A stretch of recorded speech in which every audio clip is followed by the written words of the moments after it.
الحمد لله نحمده ونستعينه ونستغفره ونعوذ بالله من شرور انفسنا ومن سيئات اعمالنا من يهده الله فلا مضل له ومن يضلل فلا هادي له اشهد ان لا اله الا الله وحده لا شريك له واشهد ان محمدا عبده ورسوله اما بعد இன்றைய ஜும்மாவுரையாக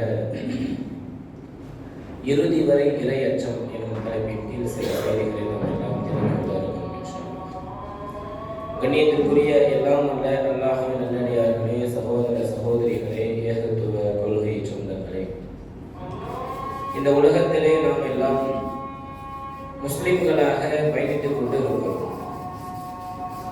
இந்த உலகத்திலே சுமார் 200 கோடி மக்கள் வாழ்ந்து கொண்டு இருக்கிறோம்.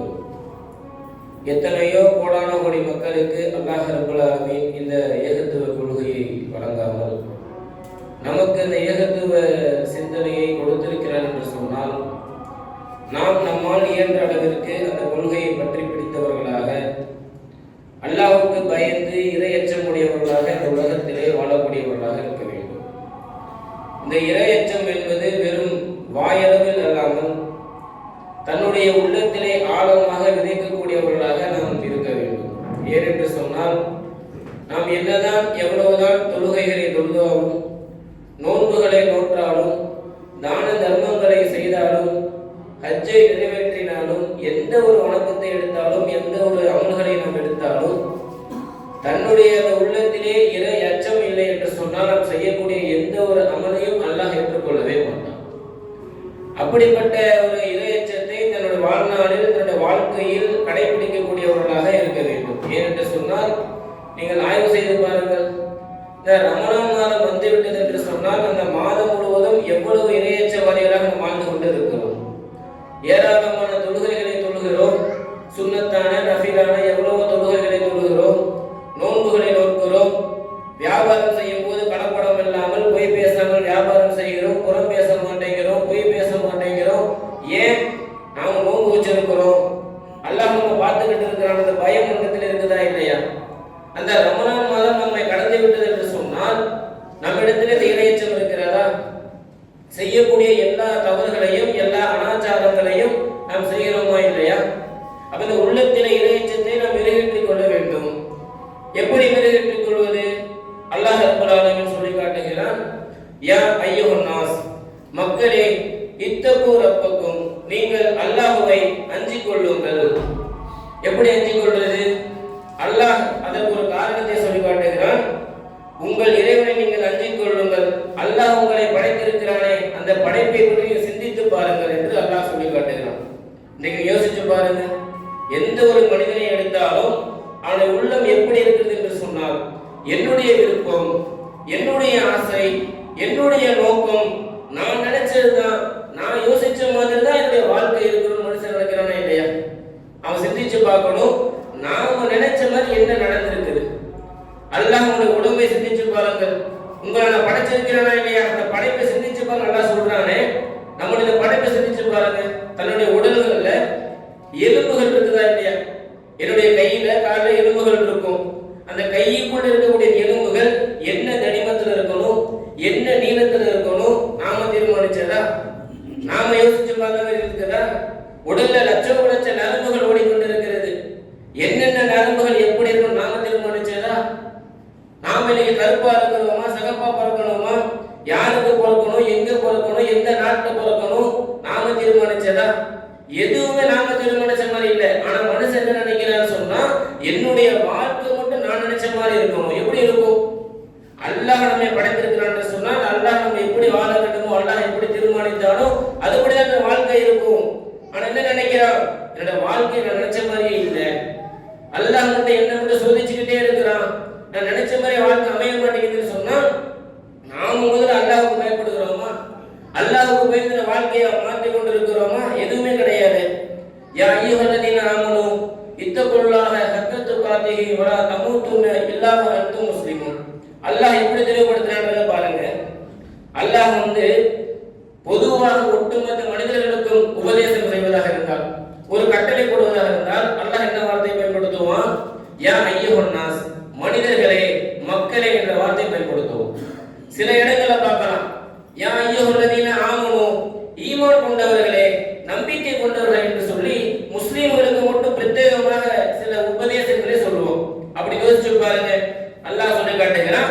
ஐயுஹல்லதீன ஆமனூ நம்பிக்கை கொண்டவர்களே இத்தகுல்லாஹ் அல்லாஹ்வை நீங்கள் அஞ்சிக் கொள்ளுங்கள் ஹக்க துகாதிஹி எப்படி அஞ்ச வேண்டும் தெரியுமா? நீங்கள் அல்லாஹ்வை எப்படி அஞ்ச வேண்டுமோ அஞ்ச வேண்டிய விதத்தில் நீங்கள் அஞ்சுங்கள். சொல்லிவிட்டு அல்லாஹ் சொல்லி காட்டுகிறான் வலா தமூதுன்ன இல்லா வ அன்தும் முஸ்லிமூன். நீங்கள் முஸ்லிம்களாகவே தவிர ஒருபோதும் மரணித்து விடாதீர்கள். இந்த வசனத்தை சிந்திச்சு பாருங்க. இந்த வசனம் எப்படி ஆரம்பிக்குன்னு சொன்னா யா அய்யுஹல்லதீன ஆமனூ நம்பிக்கை கொண்டவர்களே, யாரெல்லாம் நம்பிக்கை கொண்டிருக்கிறோம் முஸ்லிம்களை பார்த்து அல்லாஹ் பேசுகிறான். நம்ம பார்த்து அல்லாஹ் சொல்றான் நீங்க அல்லாஹ்வை அஞ்சுங்கள், அஞ்ச வேண்டிய விதத்தில் அஞ்சுங்கள், நீங்கள் முஸ்லிமாகவே தவிர மரணித்து விடாதீர்கள். எதுக்கு சொல்லணும்? நாம நம்பிக்கை கொண்டுட்டோம், முஸ்லிமா தான் இருக்கிறோம், எதுக்கு நம்ம பார்த்து அல்லாஹ் முஸ்லிமாக தவிர மரணிச்சிருவாங்க எதுக்கு சொல்றோம்? சிந்திச்சு பாருங்க. ஏன் அல்லாஹ் சொல்லி காட்டுகிறான் நீங்கள் அல்லாஹ்வை அஞ்ச வேண்டிய விதத்தில் அஞ்சுங்கன்னு சொன்னா நம்ம பார்க்கிறோமா இல்லையா? நம்ம சமுதாயத்துல அல்லாஹ்வை அஞ்சுகிறேன் என்று சொல்லி ஒவ்வொரு எக்ஸ்ட்ரீமா போயிடுவாங்க. அளவுக்கு அதிகமாக நான் அல்லாஹ்வை அஞ்சுகிறேன். எப்படி நாம என்ன பண்றது இல்ல. ஒருத்தர் இருக்கிற ரசூலுல்லாஹ் வந்து பாத்தீங்கன்னு சொன்னா ஜெயிலபின் ஒருத்தர் இருக்கிறார். அவர் என்ன பண்றாரு? பள்ளிவாசல்ல ரசூலுல்லாஹ் வரும்போது ஒரு கயிறு ஒண்ணு தொங்கிக்கிட்டே இருக்கு. அந்த கயிறை அல்லாஹ்வுடைய தூதர் பாக்குறாங்க. பார்த்து பிரத்யேகமா அல்லாஹ்வுடைய தூதருக்கு தெரியுது என்ன ஒரு கயிறு மட்டும் தொங்குதுன்னு சொல்லி சஹாபாக்கள்கிட்ட கேட்கும் போது அந்த சஹாபாக்கள் சொல்றாங்க இது ஜைனபுடைய கயிறு. ஏன் எதுக்காக அப்படி தொங்க விட்டுருக்காருன்னு சொன்னா அவர் என்ன பண்ணுவாராம்? இரவெல்லாம் நின்று தொழுவாராம். தொழுக போகும்போது அவர் தூக்கம் வருமா இல்லையா? அப்படி தூங்கிடும் போது என்ன பண்ணிடக்கூடாது? கீழே விழுந்துற இடுப்புல அந்த கயிறை கட்டிக்குவாராம். அப்ப அல்லாஹ்வுடைய பார்த்துட்டு சிரிச்சுட்டு சொல்றாங்க என்ன அல்லாஹ்வை கேலி பண்றீங்களா? உங்களுக்கு தூக்கம் வந்தா போய் தொழுவுங்க. அது என்ன தூங்கும் போது தாங்கி பிடிக்க கூட ஒரு கயிறை கட்டி போய் தொழுகிறது. அப்ப இதெல்லாம் என்னன்னு சொன்னா மார்க்கத்துல வரம்பு மீறி நான் அல்லாஹ்வை வணங்க போறேன். நீங்க நம்ம பார்க்கிறோமா இல்லையா? முஸ்லிம் சமுதாயத்துல முஹர்ரம் மாதம் வந்துச்சுன்னு சொன்னா என்ன பண்ணுவாங்க? நெருப்பு மிதிக்கிறது நம்ம பார்க்கிறோம். சில பேர் என்ன பண்ணுவாங்க? நெருப்புனா ஏன்னு கேட்டா பிற மத கலாச்சாரத்தை அப்படியே ஃபாலோ பண்றாங்க. ஏன் என்ன காரணம்? அல்லாஹ்வை ஒரு அஞ்ச வேண்டிய விதத்தில் அஞ்சவில்லை. அல்லாஹ் என்ன பண்றாங்க? அளவு மீறி நான் நெருங்க போறேன், அட்வான்ஸ்டாக போறாங்க. அப்ப இதுவே நம்ம மார்க்கத்துல என்ன பண்ண கிடையாது, கிடையவே கிடையாது. இஸ்லாத்துக்கும் அதுக்கும் எந்த ஒரு சம்மதமும் கிடையாது. நீங்கள் முஸ்லீமாக தவிர ஒருபோது மறைக்க அல்லாஹ் சொல்றான்னு சொன்னா என்ன காரணம்? சிந்திச்சு பாருங்க. இன்னைக்கு நம்ம பார்க்கிறோம் முஸ்லீமாக உலகத்துல வாழ்றோம்னு சொன்னா எந்த விதமான கேரண்டியும் கிடையாது. நான் மௌத்தா போகும்போது முஸ்லீமாக மௌத்தா போவேன்னு சொல்லி எந்த விதமான கேரண்டியும் கிடையாது. ஏன் நம்மளுடைய சமகாலத்துல பார்க்கிறோமா இல்லையா? எத்தனையோ பேர் ஏன் இந்த தௌஹீதை சொன்னவர்கள் கூட ஏகத்துவத்தை பிரச்சாரம் செய்தவர்கள் கூட சில காரணங்களுக்காக சில காரணங்களுக்காக சில தன்னுடைய பேராசைக்காக என்ன பண்றாங்க? இந்த மார்க்கத்தை விட்டு வெளியே போயிடறாங்களா இல்லையா? நம்ம எவ்வளவு நம்ம பார்க்கலாம். அதுக்கு அல்லாஹ் என்ன சொல்றான்? அல்லாஹ்வுடைய தூதர் ஒரு அழகான ஒரு துஆவை கற்றுத்தரான். என்ன? யா முகல்லிமுல் குலூபி சப்பித் கல்வி அலா தீனி. இறைவா, என்னுடைய இந்த உள்ளத்தை புரட்டக்கூடியவனே, என்னுடைய இந்த உள்ளத்தை உன்னுடைய ஏகத்துவ கொள்கையின்பால் உன்னுடைய அந்த மார்க்கத்தின்பால் உறுதியாக நடைபெற செய்வாயா. எத்தனை பேர் துஆ கேட்கிறோம்? எத்தனை பேருக்கு துஆ தெரியும்? நமக்கு எல்லாம் என்ன பண்றோம்? ஒரு மம்மதியில இருக்கிறோம். நான் முஸ்லிமா தானே இருக்கிறேன், நான் ஏகத்துவ கொள்கை தெரிஞ்சுதானே இருக்கிறேன், அதனால என்ன கவலை, நான் எப்படியே மூத்தா போயிடும், எந்த வித கேரண்டியும் கிடையாது. ஏன்? அல்லாஹ் இந்த மனிதனோட உள்ளத்தை இரண்டு விரல்களுக்கு நடுவில் வைத்துக் கொண்டிருக்கிறான். எந்த நேரத்திலும் அல்லாஹ் என்ன பண்ணுவான்? உள்ளத்தை புரட்டக்கூடியதாக இருக்க வேண்டும். அப்ப நாம என்ன பண்ணுவோம்? இந்த துஆவை அதிகமாக கேட்கக்கூடியதாக இருக்க வேண்டும். அதே போல பார்க்கலாம், இந்த சமகாலத்துல அல்லாஹ் நமக்கு ஏராளமான படிப்பினைகளை காட்டுவோம்.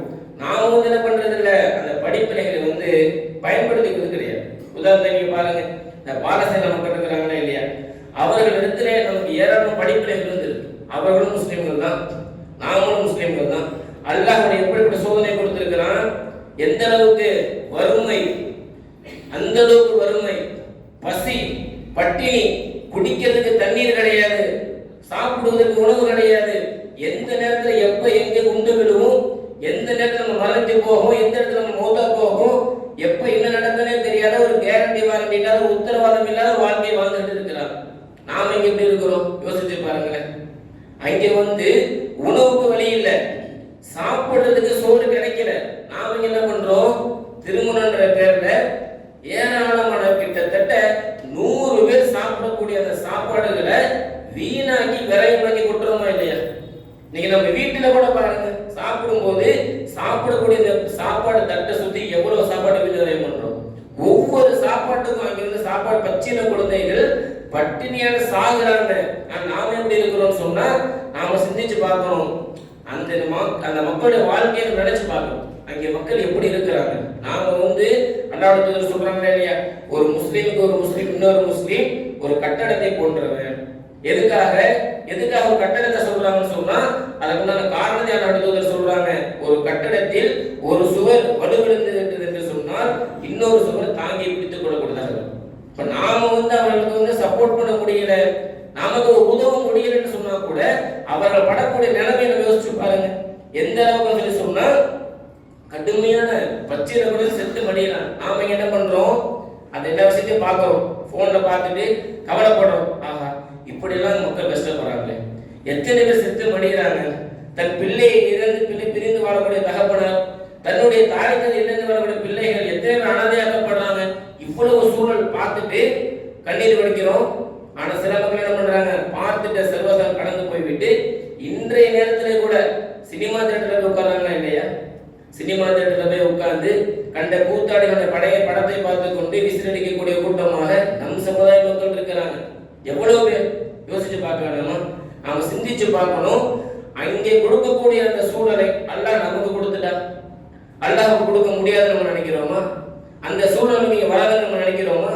காரணம் என்னவென்று சொன்னால் அல்லாஹ்வை பயந்தவர்களாக நாம கிடையாது. அல்லாஹ்வை மறந்து விட்டோம். இறை எச்சம் கிடையாது. எந்த சூழல் நமக்கு என்ன பண்ண கிடையாது, அல்லாஹ்வுடைய பயம் கிடையவே கிடையாது. கொரோனா காலகட்டத்தை எடுத்துக்கங்க, எந்த அளவுக்கு நம்ம நினைச்சு பார்த்துருப்போமா? இப்படிப்பட்ட ஒரு சூழல் வரும், பள்ளிவாசல்ல போய் தொழ முடியாத ஒரு சூழல் வரும். யாராவது நம்ம கனவு கண்டிருப்போமா? அப்படிப்பட்ட சூழல் அல்லாஹ் கொடுத்தாங்க இல்லையா? பள்ளிவாசலுக்கு போய் தொழ முடியாத சூழல், வீட்டில் இருந்து தொழக்கூடிய ஒரு சூழல். நாம எத்தனை பேர் படிப்பினை பெற்றிருந்தோம்? சரி, கொரோனா கடந்து போயிருச்சு. நம்ம வீட்டில் தொழுகும் போது எவ்வளவு பேர் என்ன பண்ணாங்க, தொழுக வைக்க தெரியாமல இருந்தாங்க. பள்ளிவாசலுக்கு பல வருஷம் பள்ளிவாசலுக்கு தொழுதிருப்பாரு. எப்படி தொழுதிருப்பாரு? இமாம் தொழுக வச்சிருப்பாரு, அவர் ருக்கு செய்வாரு, சஜிதா செய்வாரு, சலாம் கொடுத்த உடனே என்ன கிளம்பி வீட்டுக்கு போயிடுவார். இதான் தொழுகையாக இருந்தது. வீட்டுல தின தொழக்கூடிய கடமை வரும்போது தொழ வைக்க தெரியல. எந்த அளவுக்கு ஒரு பையன் தன்னுடைய தகப்பனார்கிட்ட கேட்கிறான், பாப்பா நீங்க தொழ வைங்க, நானும் அம்மாவும் பின்னாடி தொழுகிறோம். சொல்லக்கூடிய பதில் என்ன தெரியுமா? வெற்றி தலை குனையணும், எனக்கு தொழ வைக்க தெரியாது. எப்படிப்பட்ட நிலை? ஒரு தகப்பனார் பிள்ளைக்கு தொழுகை கற்றுக் கொடுக்கணும். இங்க என்ன நிலைமைன்னு சொன்னா, பிள்ளைக்கு தொழ வைக்கிறதுக்கு கற்றுத்தரக்கூடிய அந்த தகப்பனார் சொல்றாரு எனக்கு தொழ வைக்க தெரியாது. சரி, அப்படிப்பட்ட நிலையை கடந்துட்டோம்ல. அதுக்கப்புறம் இப்ப அல்லாஹ் லேசான வாழ்க்கை கொடுத்துட்டாங்க. இனிமேல் திருப்பது கூட வாழ்க்கை வந்துச்சுன்னு சொன்னா நாம தொழுவதற்கு தயாராக இருக்கிறோமா? அந்த பாலஸ்தீனத்துல பாத்தீங்கன்னு சொன்னா ஒரு 13 வயது நிரம்பிய ஒரு சிறுவன், அந்த சிறுவன் சொல்றான், தன்னுடைய தகப்பனார் இறந்து கிடக்குறாங்க. அந்த தகப்பனாரை பார்த்து அந்த பையன் அழுகிறான். எப்படி திரும்ப அழுகுறான்? எனக்கு இனிமே யார் துணிமணி வாங்கி தருவா அப்படி சொல்லி அழல, எனக்கு இனிமே யார் எனக்கு உணவு சம்பசித்தார், யார் எனக்கு உணவு ஏற்பாடு பண்ணி தருவா அதை நினைச்சு அந்த பையன் அழுகல. ஸ்கூலுக்கு எப்படி ஃபீஸ் கட்டுறது அதை நினைச்சு அந்த பையன் அழுகல. அந்த பையன் அழுகுறான். என்ன சொல்லி அழுகுறான் தெரியுமா? இனிமேல் என்னை யாரு இந்த ஃபஜருக்கு என்னை எழுப்பி கூட்டிட்டு போவா? நிலைமையை பாருங்க. அப்ப என்ன தெரியுதுன்னு சொன்னா, அது வரைக்கும் அந்த பையனை அந்த தகப்பனார் என்ன பண்றாரு, டெய்லியும் ஃபஜருக்கு எழுப்பி கூட்டிட்டு போயிருக்கிறாரு. சொல்லி அழுகக்கூடிய நிலைமை என்ன? என்னை இனிமேல் யார் ஃபஜருக்கு எழுப்பி விடுவா? அப்ப நிலைமை யோசிச்சு பாருங்க. அந்த நிலையிலையும் அந்த பையன் என்ன பண்றான், தொழுகை பற்றி சிந்திக்கக்கூடியவனாக இருக்கிறான். இன்னொரு பையன் சொல்றான், ஒரு 7 வயசு 8 வயசுல ஒரு சின்ன பையன் சொல்றான், நாங்க இந்த உலகத்திலேயே வெற்றி பெறுவோம், மறுமையில வெற்றி பெறுவோம். எப்பேற்பட்ட நிலை பாருங்க. அங்க இருக்கக்கூடிய சிச்சுவேஷன் என்னன்னு சொன்னா, உயிருக்கு உத்தரவாதம் இல்ல, செத்து மடியாம. ஆனா அவங்களுக்கு அந்த உள்ளத்துல இறையச்சம் கடுகு விதையானோட குறையவே இல்லை. அல்லாஹ்வை சார்ந்து இருக்கிறாங்க. எவ்வளவு பேர் கஷ்டம் வந்தாலும் சரி, நாங்கள் அல்லாஹ்வை சார்ந்து இருக்கிறோம். நாம இருக்கிறோம் இன்னைக்கு சுகபோகமாக வாழ்கிறோம். சாப்பிடுவதற்கு சாப்பாடு இருக்கு, குடிக்கிறதுக்கு தண்ணி இருக்கு, உறங்குவதற்கு வீடு இருக்கு, பள்ளிவாசல் தொழுவதற்கு ஏசி போட்டிருக்கிறாங்க. நிம்மதியா தொழுகிறோம், ராகத்தா தூங்குறோம். அல்லாஹ் பத்தி பயப்படுகிறோமா? அல்லாஹ் பத்தி சிந்தனை இருக்கிறதா? இத்தகுல்லா, அல்லாஹ்வை நீங்கள் அஞ்சுங்கள். வஅலமு அன்னல்லாஹ மஅல் முத்தகீன். அல்லாஹ் ரப்பல் ஆலமீன் தெளிவுபடுத்துகிறான், யார் அல்லாஹ்வை பயப்படுகிறாரோ, யார் என்னை அஞ்சுகிறீர்களோ அவர்களோடு நான் இருக்கிறேன். யார் அல்லாஹ்வை பயப்படுறாங்களோ அவரோட யார் இருக்கிறா? அல்லாஹ் இருப்பதாக அல்லாஹ் நமக்கு சொல்லி காட்டுகிறார். யோசித்து பாருங்க. நமக்கு ஒரு சின்ன ஒரு கஷ்டம் வந்துருச்சுன்னு சொன்னா தாவா பண்ணி விட்டு ஓடி போயிடும். பள்ளிவாசல் பக்கம் எட்டி பார்க்க மாட்டேங்கிறோம். பொருளாதாரத்துல சூழ்நிலை வந்துருச்சுன்னு சொன்னா தொழுகை பக்கம் வர மாட்டேங்கிறோம். எவ்வளவு இரையச்சம் இல்லாமல் நம்ம இந்த உலகத்துல வாழ்ந்து கொண்டு இருக்கிறோம். நிலைமை என்ன? யார் அல்லாஹ்வை பயப்படுகிறாரோ அவரோடு அல்லாஹ் இருக்கிற தைரியத்தை அல்லாஹ் நமக்கு தருகிறார் என்று சொன்னால் நாம் அப்படி இருக்கிறோமோ? யோசிச்சு பாருங்க. எந்த அளவுக்கு நாம ஒரு அழைப்பு பணிக்கு போறோம், தாவா பணிக்கு போறோம்னு சொன்னா ஒரு 4 பேர் எதிர்த்து நிற்கிறாங்கன்னு சொன்னா நாம உடனே பின்வாங்கி வந்துடுறோம். அழைப்பு பணி செய்வதற்கு நம்ம அலட்சியம் காட்டுகிறோம். அல்லாஹ்விடத்துல ஒரு காலகட்டத்துல இந்த ஏகத்துவத்தை சொல்றாங்க. ஒட்டுமொத்த சமுதாயம் எதிர்த்து நிற்குது. ஒரு பக்கம் யகூதிகள், ஒரு பக்கம் நசாராக்கள், இன்னொரு பக்கம் யூதர்கள், காபிர்கள் சொல்லி 4 பேர் 4 கூட்டம் ஒட்டுமொத்த சமுதாயத்தில் நிற்கிறாங்க. சஹாபாக்களுக்கு லேசா உள்ளத்துல சரணம் ஏற்படுது. அல்லாஹ்வுடைய தூதரே, ஒட்டுமொத்த மக்கள் நிறுத்தி நிற்கிறாங்க, என்ன பண்ண போறோம்? அல்லாஹ்வுடைய தூதர், சரி ஓகே சமரசமா போயிடுவோம், அடுத்த மாசம் பார்த்துக்கலாம்னு சொல்லி போனாங்களா? சொல்லக்கூடிய வார்த்தை என்ன? ஹஸ்புனல்லாஹு வ நிஅமல் வக்கீல். பொறுப்பேற்றுக் கொள்வதிலே அல்லாஹ்வே சிறந்தவன். அல்லாஹ் நம்மோடு இல்லையா? நாம நம்மளோட சொந்த கருத்தை மக்களுக்கு சொல்ல வந்திருக்கிறோம். அல்லாஹ்வுடைய வேத வார்த்தையை சொல்ல வந்திருக்கிறோம். நாமே பயப்படணும். அல்லாஹ் நம்மோடு இல்லையா? யோசிச்சு பாருங்க. இன்றைக்கு நம்முடைய உள்ளத்திலே அது போல இறையச்சம் நம்மிடத்தில் இருக்குதா? இறையச்சத்தில் உண்மைத்தன்மை இருக்க வேண்டும். சும்மா உதட்டளவுல இருக்கக்கூடாது.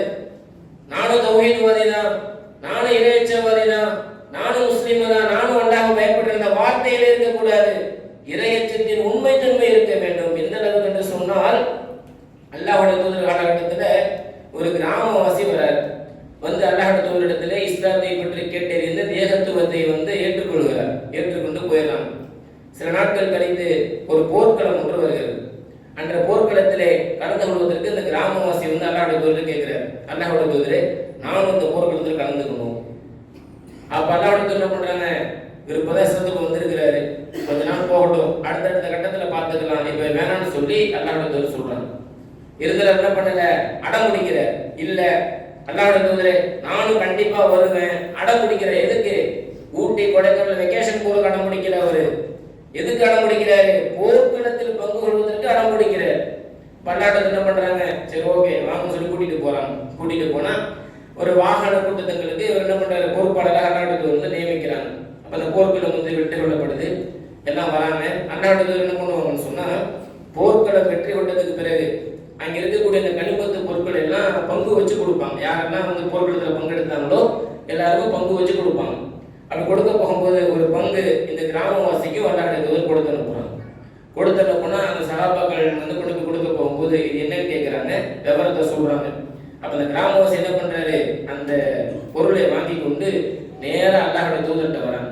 வந்துட்டு அல்லாஹ்வுடைய தூதரை பார்த்து கேட்கிறாங்க, அல்லாஹ்வுடைய தூதரே, நான் இந்த இஸ்லாத்தை ஏற்றுக்கொண்டதற்கு இந்த பொருளாதாரம் தான் காரணம் நினைக்கிறீங்களா? நீங்கள் கொடுக்கக்கூடிய இந்த வெகுமதிக்கு ஆசைப்பட்டு நான் இஸ்லாத்தை ஏற்றுக்கொண்டு நினைச்சு கொண்டு இருக்கிறீங்களா? அப்படி நினைத்தீர்கள் என்று சொன்னால் உங்களுடைய நினைப்பு தவறு. நான் அதற்காக இஸ்லாத்தை ஏற்றுக்கொள்ளவில்லை. எதற்காக இஸ்லாத்தை ஏற்றுக்கொண்டேன் தெரியுமா? நான் உங்களோடு போர்க்களத்தில் பங்கு கொள்ள வேண்டும், எதிரினுடைய அம்பு என்னுடைய தொண்டைக்குழியை பாய வேண்டும், அதன் மூலம் என் உயிர் பிரிய வேண்டும், நான் சுவனத்தை அடைய வேண்டும், இதுதான் என்னுடைய இலக்கு என்று அந்த கிராமவாசி சொல்றார். சொன்னதுக்கு அப்புறம் அல்லாஹ்வுடைய பார்க்கிறாங்க, உன்னுடைய வார்த்தை உண்மையாக இருக்குமேயானால், உன்னுடைய இந்த வார்த்தை ஒரு உள்ளத்தில் இருந்து வந்திருக்குமேயானால் அல்லாஹ் அதை மெய்ப்பித்தே தீர்வான் என்று அல்லாஹ்வுடைய தூதர் சொன்னாங்க. சொல்லிவிட்டு சில நாட்கள் கழிகிறது. அடுத்து இன்னொரு போர்க்களம் வருகிறது. அந்த போர்க்களத்தில் இந்த சஹாபி பங்கெடுக்கும். அந்த கிராமவாசி பங்கெடுத்துக்கிறார். பங்கெடுத்து போகும்போது அந்த போர்க்களம் வெற்றி கொள்ளப்படுகிறது. அந்த போர்க்களத்தில் நிறைய சஹாபாக்கள் இறந்து போறாங்க. அப்ப அல்லாஹ்வுடைய என்ன பண்றாங்க? போர்க்களம் முடிந்ததுக்கு பிறகு ஒவ்வொரு ஜனாசாவாக புரட்டி புரட்டி பார்க்கறாங்க. இப்ப பார்க்க போகும்போது அதுல இந்த கிராமவாசி இறந்து கிடக்கிறார். இறந்து கிடந்த உடனே அந்த சஹாபாக்கள் அல்லாஹ்வுடைய கேட்கிறாங்க, இவர்தானே அவர்? இவர்தானே அவர்? என்னுடைய தொண்டைக்குள்ளில் எதிரியுடைய அன்பு பாய வேண்டும், அதன் மூலம் என் உயிர் பிரிய வேண்டும், நான் சுவனத்தை அடைய வேண்டும் என்று சொன்னாரே அந்த கிராமவாசி இவர்தானே என்று கேட்கிறார். அப்ப சஹாபாக்கள் சொல்றாங்க, ஆம் அல்லாஹ்வுடைய தூதரே, அவர்தான். அப்ப அல்லாஹ்வுடைய தூதர் அந்த இடத்திலே நின்று அல்லாஹ்விடத்தில் பிரார்த்தனை செய்யறாங்க, இறைவா, இதோ உன்னுடைய இடத்திலே, இந்த இடத்திலே உன்னுடைய இறைச்சத்தை திருப்தியை நாடி இவருக்கு சகிதாய் கிடக்கிறார், அதற்கு நான் சாட்சியாக இருக்கிறேன் என்று சொல்லி அல்லாஹ்வுடைய தூதர் அந்த இடத்திலே அவர்கள் பிரார்த்தனை செய்யறாங்க. யோசித்து பாருங்க, இரையச்சம் என்பது இந்த உள்ளத்தில் இருக்க வேண்டுமே தவிர ஒருபோதும் உதட்டலில் இருந்து விடக்கூடாது. நம்ம பார்க்கலாம், தௌஹீத்வாதிகள் என்று சொல்லக்கூடியவர்கள் கூட, தௌஹீத் ஜமாத்தில் நிர்வாகிகள் இருக்கக்கூடியவர் கூட சில நேரத்தில் நாம் பார்க்கலாம், அந்த நேரத்தில் இறைச்சத்தை மறந்துவிடுகிறார். ஒரு ஆடம்பர திருமணம் என்று சொன்னால், நபிகளுக்கு மாற்றமாக ஒரு திருமணம் நடைபெறும் என்று சொன்னால் மறைமுகமாக அந்த இறையச்சத்தை மறந்தவர்களாக அந்த பிரியாணிக்கு ஆசைப்பட்டு மார்க்கத்தை அடக வைக்கலாம். எவ்வளவு நம்ம பார்க்கிறோம். அப்போ இதெல்லாம் என்ன, இறையச்சத்தில் சோடை போனவர்களாக, இறையச்சத்தில் அந்த ஒரு உறுதி இல்லாதவர்களாக இந்த உலகத்தில் இருப்பது நம்ம பார்க்கிறோம். அந்த இறையச்சம் என்பது உள்ளத்தில் ஆழமாக விதைக்கப்பட வேண்டும், இறையச்சத்தில் உறுதியாக இருக்க வேண்டும். அப்படிப்பட்ட மக்களாக அல்லாஹ் நம் அனைவரும் ஆக்கி அருள்படுத்தினவராக என்னுடைய இந்த முதல் உரையை நிறைவு செய்கிறேன்.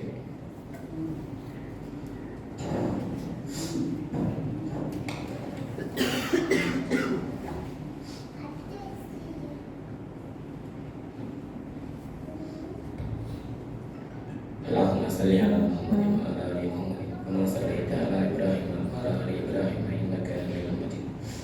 اللهم بارك على محمد وعلى ال محمد كما باركت على ابراهيم وعلى ال ابراهيم انك حميد مجيد.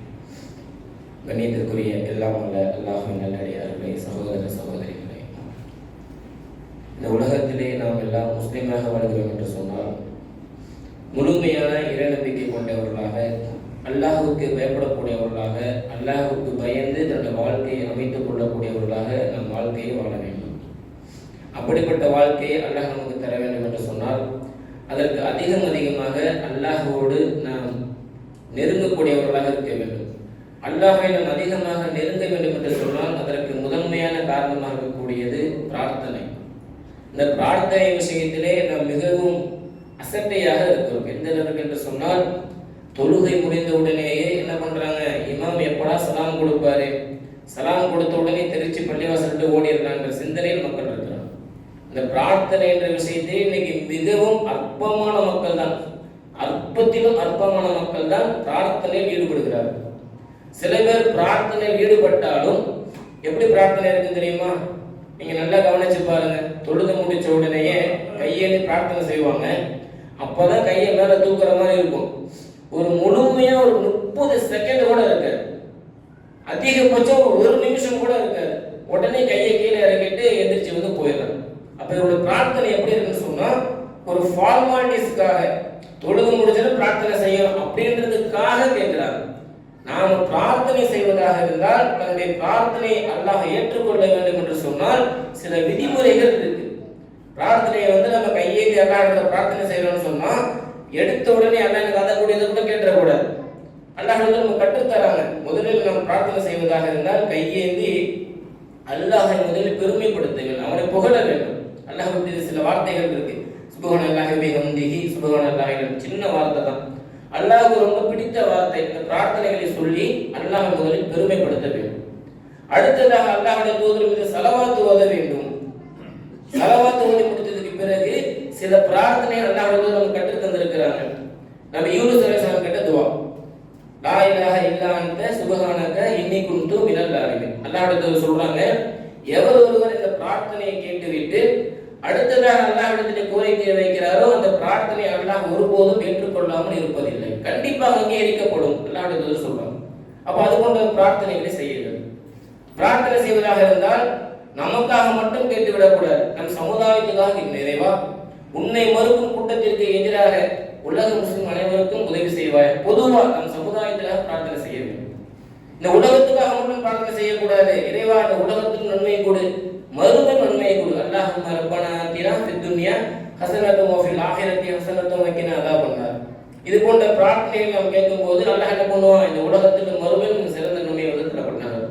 இப்படி கேட்கக்கூடிய பிரார்த்தனைகள் எல்லாம் அழகாக அமைத்துக் கொண்டு எல்லாவற்றுக்கும் மேலாக நாம் அல்லாஹ்விடத்திலே பிரார்த்தனை செய்யும் பொழுது நீ நினைச்சா கொடு, கொடுக்காட்டி போ அப்படின்ற மாதிரி இல்லாம வலியுறுத்தி கேட்கும். அல்லாஹ்விடத்துல சரணடைந்து, இறைவா உன்னை தவிர எனக்கு வேற கதி கிடையாது, நீங்க தான் எனக்கு உதவணும், உன்னை தான் உதவி செய்ய யாரும் கிடையாது அப்படின்ற மாதிரி அல்லாஹ்விட சரணடைந்து அல்லாஹ்விடத்திலே வலியுறுத்தி கேட்கணும். உன்னை தவிர யாரும் கொடுக்க முடியாது, நீங்க தான் என்ன படைச்ச, நீங்க தான் என்ன கொடுக்கணும் அப்படின்றது மாதிரி அல்லாஹ்விடத்திலே தன்னுடைய பிரார்த்தனை அமைத்துக் கொள்ள வேண்டும். இப்படி நாம் பிரார்த்தனை அமைத்துக் கொண்டோம் என்று சொன்னால் அதற்கு அல்லாஹ் கண்டிப்பாக பதிலளிக்கக்கூடியதாக இருக்கிறான். பிரார்த்தனைகளில் நாம் அதிகமாக அல்லாஹ்விடத்தில் நெருங்க முடியும். அல்லாஹ்விடத்தில் சொல்றாங்க, யார் அல்லாஹ்வை நோக்கி ஓடி வருகிறாரோ, நடந்து வருகிறாரோ, அல்லாஹ்வை நோக்கி ஓடி வரக்கூடியவனாக இருக்கிறார். நாம 4 அடி எடுத்து வச்சோம்னு சொன்னா அல்லாஹ் 8 அடி எடுத்து வைப்பான். அதற்கு மிக முக்கியமாக இருக்கக்கூடிய இந்த பிரார்த்தனை. ஆனால் இந்த பிரார்த்தனை விஷயத்தில் நம் சமுதாய மக்கள் இப்போ மிகவும் அசட்டையாக இருக்கிறத முதல் பார்க்கிறோம். இப்போ இதையெல்லாம் உணர்ந்தவர்களாக வரக்கூடிய காலகட்டத்திலே அதிகமாக அல்லாஹ்விடத்திலே இறைஞ்சி பிரார்த்திக்கக்கூடியவர்களாக மாற வேண்டும். வல்ல ரஹ்மான் அதற்கு அருளுடன் பிரார்த்தித்தவனாக இந்த ஜும்மா உரையை நிறைவு செய்கிறேன். வாஹிதவான அல்ஹம்துலில்லாஹி ரப்பில் ஆலமீன். அஸ்ஸலாமு அலைக்கும் வரஹ்மத்துல்லாஹி வபரகாத்துஹு.